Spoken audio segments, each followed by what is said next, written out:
Hello and welcome to another Link in the Chain podcast. I am Councillor Barbara Murray and I am currently the Lord Mayor of Liverpool. My guest today is Mike Leyland from the National Literacy Trust. Now, Mike, I've known you quite some time. As you know, I lead on something called Liverpool Literacy Cycle, and that is going to be one of my beneficiaries during my fundraising year as Lord Mayor. Having said that, we've got lots in common. So we've been doing that for quite some time. I think in January we'll enter year 6. That's right. We'll come to that in a minute. But for starters, I'd love you to tell listeners how you came to be associated with the National Literacy Trust. I did a degree in English a few years back. More years than I care to remember. And you know what? I finished that and everyone said to me, are you going to be a teacher or are you going to flip burgers? Oh. And I said, actually, you know what? There's a lot I can do with this English degree. It doesn't need to be just teaching. And from a family of teachers, and I said, I don't want to do teaching, but I really care about children, young people, and actually really care about literacy. Ended up, long story short, part of Liverpool's capital culture, got involved in helping support children, young people. Yes. Got into the charity sector, lots of time passed since, lots of charities we've been working with, and the passion that's still for me is how we help children, young people to read, to write, around speaking and listening. And it happened upon the perfect job, ended up at National Literacy Trust where that combined those passions into one. Yeah. And I guess 6 years since, now here in Liverpool, we're doing some fab work which we'll come on to. I know, and it's interesting, isn't it? So I'm going to pull it back. I'm not political during the year of being Lord Mayor, but I do have to say something about skills. Going back, I was the Cabinet Member for Education and Employment and Skills. And very many years ago now, I identified a skills gap for the job market, which was literacy. I think it's dreadful when we sometimes see young people leaving school who can't read and write. And I think it's really important to be able to reach out to people who have left school, who still can't read and write. So from my point of view, I'm interested in everybody's ability to read, write and speak confidently. What often comes up, I think, is the thoughts around job interviews. Even people who are well qualified sometimes have that panic about speaking at an interview and, public speaking generally. So I think that can be taught because we see it getting taught, mainly in the public schools. Yeah. I think we need to be teaching that everywhere and giving opportunities for people to speak. This is one of the reasons why podcasts are big this year, because we are currently in, as you well know, 2025, Liverpool Year of Spoken Word. And we are sitting here talking about the skills we are really trying to promote. Now, I find it interesting that I was invited to a fundraising dinner, which was put out by a local company called Very, and that is Very. Very good, very. And could you tell listeners something about the offer that Very has made? Because I think for a local business to do that is amazing. Yeah, it's incredible, Boris. So 6 years I've worked at National Literacy Trust. I've been desperate to work in the city, and you know that. Because I've been doing some work, but on the sly a little bit. And then about 2 years ago, Very came and said, we want to do something in this city. We really believe that there's a real need to support particularly children aged 0 to 5, so in the early years. Because when you talk about speaking and listening when people get to interviews, it starts when they're kids, doesn't it? It starts when they're little tiny early dots. Intervention. And they want to work with parents. And I think the same need you identified, they identified. And they were like, actually, we care about this community. They've got 4,000 staff across the UK, 2,000 in Liverpool in Speak. And they said, actually, they come from the old-fashioned Littlewoods, business here in the city. They've got roots in the city. They care. And what they said was, we want to work with you. we want to do something that helps those children and young people. We want you to reach 4,000 children and young people, 4,000 children under the age of 5 in this city to help improve their communication and language skills. And that's by working with the parents. Yeah. That's by working with early years professionals. We've got some amazing professionals out there across the city to help give them the skills. And also by developing and recruiting sort of literacy champion volunteers. So that's people in the community who can bring stories to life. Many of those people, Yes. We've got such a rich kind of tapestry of connections of people across this city who've got a story to tell. Yes. And we need to give them the skills, give them the opportunity to train up parents and support parents to be able to say that with their kids. So but fantastic from Very to put that support in. And I suppose, it'd be great if more businesses in the city could see the opportunity that they've seen. Well, I think when a company like Very does that, and we're going to promote that fact, it's almost like a company role model. Yeah. And I will talk about that as I go around and say to people. What I would love you to tell us more about, though, is the hub that's been set up and the fact that people are actually being employed, I know some of your staff and they're very good people. Yes. Yeah, so we've got across the UK, we've got 21 areas called literacy hubs that we work in. And that's about bringing all of our skills across the Essex Trust together in one area and supporting disadvantaged communities across the UK. As I say, I'd been desperate to have one in Liverpool. So in Liverpool, with Very support, we've got Nuala and Emily, two of our staff who you've met, who are working with partners across the city to try to help, as I say, work with 0 to 5-year-olds. They can't do that alone. Realistically, there's only 2 of them. So they rely on a lot of the work is with staff from Very who you've met, who volunteer as well their time to support events across the city. We also have, as I say, working with early years professionals to do that. But we also, excitingly, and from the launch, we work with partners across the UK to help do it, like publishers who've brought things like the Gruffalo. So the Gruffalo came to town. So part of the thing is about us giving, making it fun, actually. I think so. You've got to do something that pulls people in. Yeah. And if you make it sound miserable and hard work, you're not going to do that. Well, that's it. We know that, I think it's 40% of children under the age of 5 in this city start school without the skills they need to read and write. Yeah. And that's really sad, It is. It's shocking. And the impact that has, we know then they get to, when they leave primary school, they're less likely, I think 6 times less likely to have the skills to read and write when they leave primary school. That then affects, as you say, kind of employment opportunities, the mental health. So I guess we're trying to do our little bit through the hub work to try to tackle literacy at the early stages, because that's where you can make the biggest difference. Well, that's actually something I say very frequently. The best spend of money is early investment in children. Yeah. And it pays off further down the line.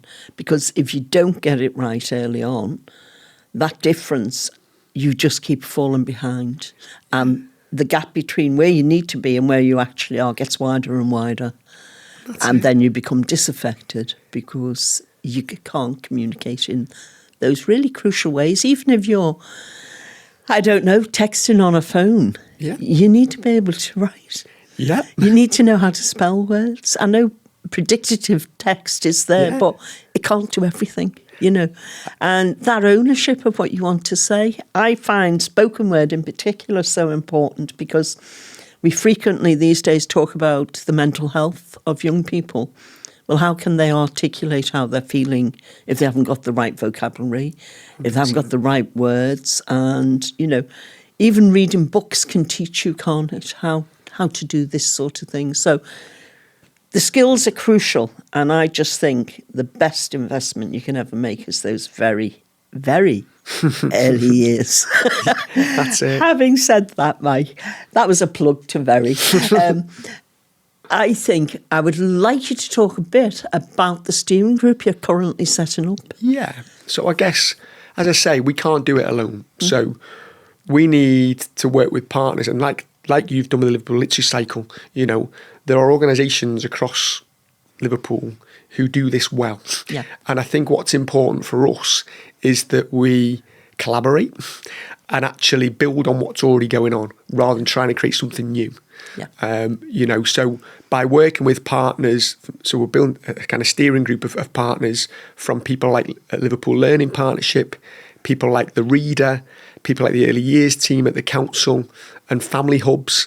Yes. It's actually bringing them together to say, this is what we're doing. Mm-hmm. This is what we can do together. Yes. And try to be smart about it, because also parents, if we're trying to work with parents in particular, parents are overwhelmed, aren't they? Let's be honest.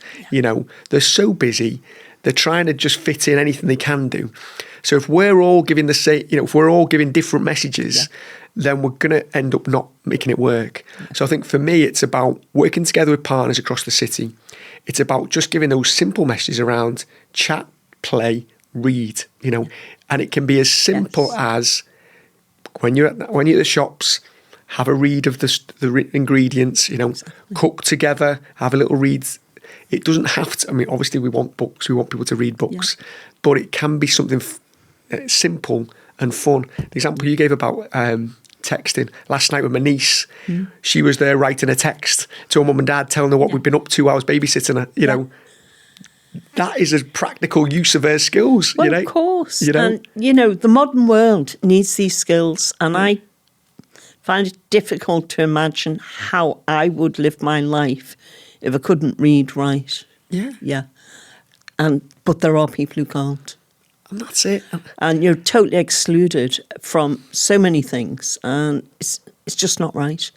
We have the capacity to be able to learn to read and write. It's very human skills, And there are people out there who can help. And I think, like you said, if you think about young people's mental health, you also think about people's health. If you can't read a prescription or you can't tell a doctor what's wrong with you, then, that affects people's life chances ultimately. It does. So something might sound as simple as, can you read and write? Most basic. But actually, if you can't do that, that is such a challenge. And that's not fair. I don't think that's fair, actually. Well, it's really not fair. And I think we're supposed to have a universal education offer in this country. And part of that should be you don't leave school without being able to read and write.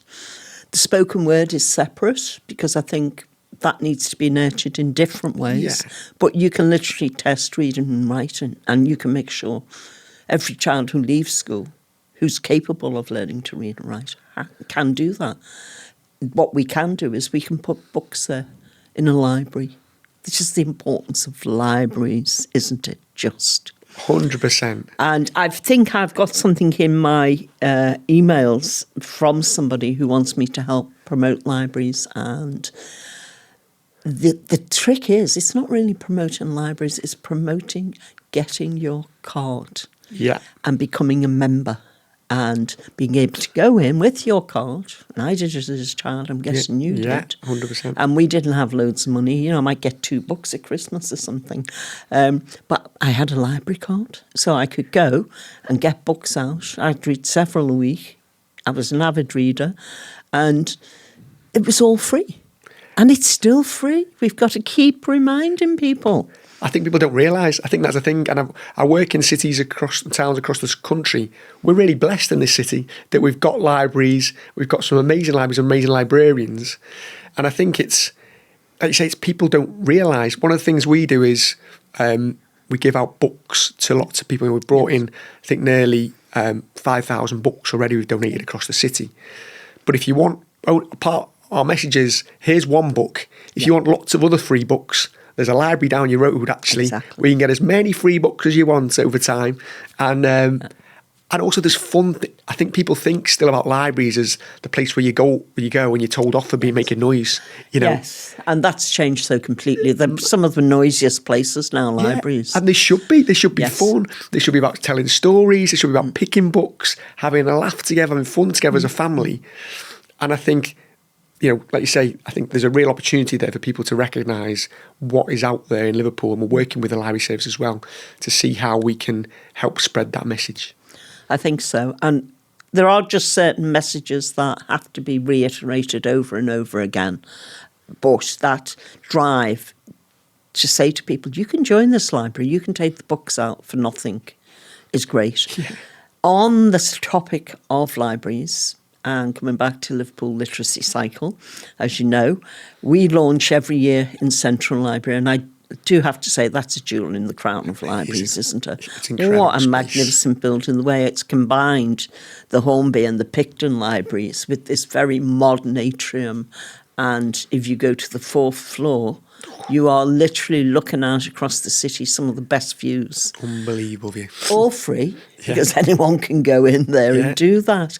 And it's that business of ownership. I know the city is still working really hard to become child-friendly. Yeah. And I think they need to do that by next year, deliver for UNICEF.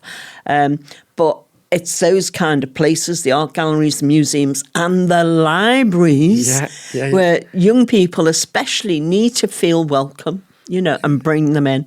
And I like to think every time we launch a new skill at Central Library, we open up to families and children and adults, but families and children as well, because the Discover Room there is child-friendly. That's great. And so I guess what I'm saying in a roundabout way is on the 24th of January 2026, we are launching our next year of reading. This will be the 3rd year of reading under my watch, so I'm quite pleased with myself. It's the 3rd cycle. And it's fantastic news, isn't it? I've been talking to one of the librarians at Central, and she tells me it's National Reading Year. And the National Trust is doing a lot around reading. So we've got 3 big hitters doing reading in Liverpool in 2026. But I'd love to hear more, Mike, about what the National Literacy Trust will be doing in 2026. It is a beautiful coincidence, isn't it? I'll say we planned it. That the Liverpool Year of Reading is happening at the same time as National Year of Reading, which is really exciting. The National Year of Reading, it's just been kind of soft launched yesterday. But 2026, the government with the Department of Education have launched the Year of Reading. That's in partnership with the National Literacy Trust.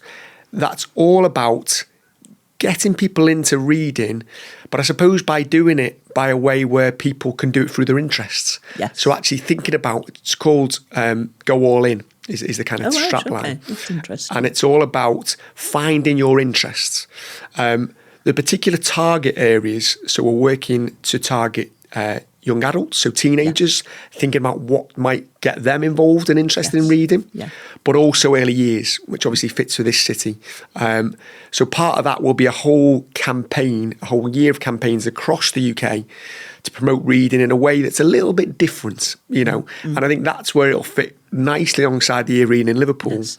And I suppose here it will be about, you know, thinking about events that already happen around World Book Day, around the Summer Reading Challenge. Take 10. Take 10, exactly. Oh, exactly. Yes. So take 10 minutes to read every day. And it's thinking about those events, but I suppose making them to a bigger scale, particularly in this city, because it's combined with year reading in Liverpool. I'm really excited about what we can do, you know, and about, I suppose it's not all about, I say it again, it's not all about us, it's about what everyone else is doing out there. What can businesses do to support it? And how can we spread those messages through things like social media, you know, things like TikTok, things like Instagram? How can we grab the attention of parents or of teenagers to try to get them to think about how they can read together? And just on that particular one, because I know the reader is very keen on shared reading.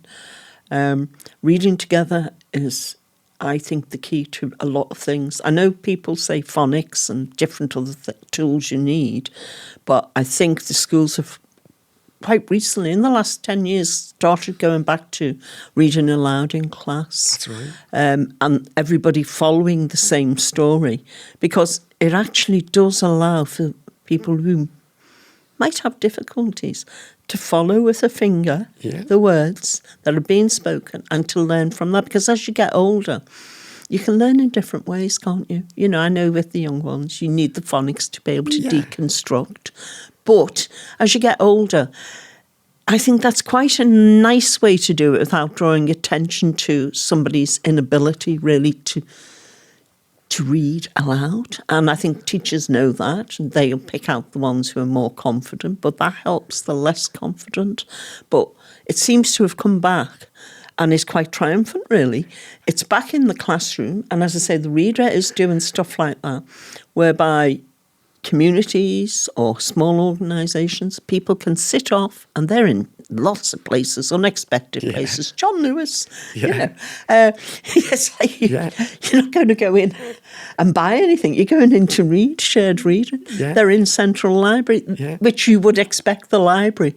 But I just think that unexpected element is crucial to the year ahead, because people always think they know, don't they? Yeah. And I think if you can surprise them, that's when you sometimes just capture that interest and they look a bit deeper then. I think that's absolutely it, because you've got to think about, how can we do things a little bit differently? You know, we know that, one of the sad facts is we know that some of our research has shown that children, reading for pleasure is at its all-time lowest. Yes, it's dreadful. And we know that things like shared reading, kind of like the reader do some fab work around that. We know that has a huge impact. Yes. But we've got to do it a little bit differently. We also know with our research that, I say, parents, again, I've talked about it a bit earlier, have less time to be able to read with their kids and be able to do those little chat, play, read moments that we need.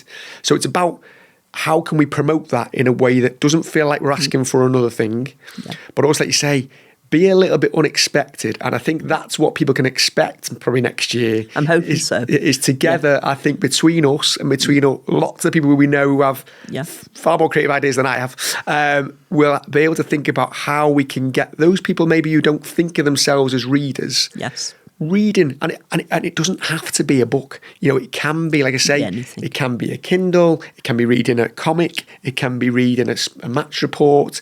There's loads of things, that could think about that isn't just. I think as well, if you know people's interests, I think that's a route in, because nowadays you can get books on anything. Yeah. And so depending on what your interests are, you're almost going to go there, aren't you? You know, so if you like football, you will read about football. Now, it might be, I don't know, an article in a newspaper like The Echo. Yeah.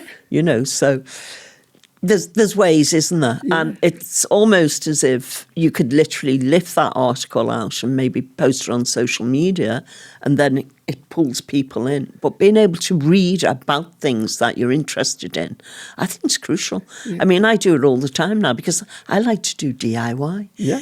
My own DIY. Yeah. But I can just Google things. How do you fix this? And now everything's at your fingertips. Yeah. You can learn how to do things very easily. So reading is absolutely crucial.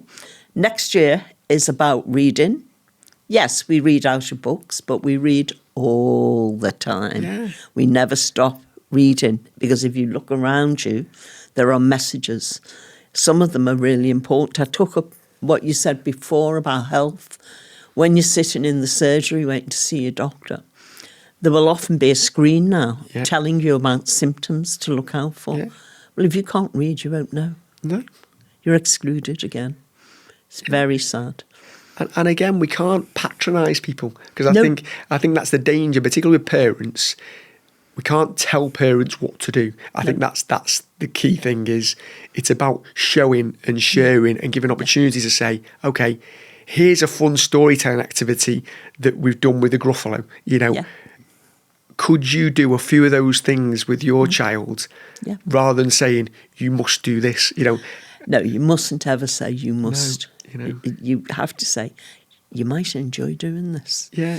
And, things like the Gruffalo and the fun, I believe that was really a very exciting moment for a lot of people when the Gruffalo turned up. Who knew the Gruffalo was going to come to speak? Who knew that? But I think that's the thing that we want to bring to this city, is bring things a little bit different, try to get people talking, try to get people reading, try to get people together, families chatting and playing and reading to their kids, but also people like yourself, working with people like yourself across the city to think about what can we do to spread that message in a way that really communicates with people in the community, rather than top down. It's about those people in the community who know it far better than I do, saying, okay, well, I like reading this book, and recommending that to one of the mums or the dads they know. Yeah. That's the most powerful way of doing it, rather than a teacher or or someone in early years saying this is what to do. It's about the mates saying this is what I've done with my kids. This is what I read. Yeah, that is a far more powerful and also message. too. I mean, how many conversations do you have where you say, "I really enjoyed reading such and such"? Yeah, and that sharing is, and sometimes it's just nice, isn't it? Switch the telly off and read a book. Oh, it just relaxes, doesn't it? It's just, and it takes you into another world. And I think the other thing we talk about is it can build empathy, can't it? Because you can read something from someone who has a totally different life to you, and for a moment you kind of sat there in their chair going, oh, I wonder what that's like. And you get totally sucked in, don't you? And I love that when a book does that to me. Yeah. I really love that. So I think that grows your brain too. It does. It's good, and it's good for your soul. Yeah. Anyway, Mike, it's been lovely talking to you today. I think we need to reiterate something. 2026 is National Year of Reading. It is the year the National Literacy Trust focus on reading, and it is Liverpool Literacy Cycle year of reading. And, join us on the journey. It's going to be such great fun. It's going to be a wonderful year. And it will kick off in Central Library on the 24th of January, 2026. That's a Saturday, so nobody's at work, or most people aren't, from 12 o'clock to 3. Love to meet you there. We're going to be there. Come and talk to us about what you think about reading. Can't wait. Thank you. Thanks for your time, Barbara. Appreciate it. You're welcome.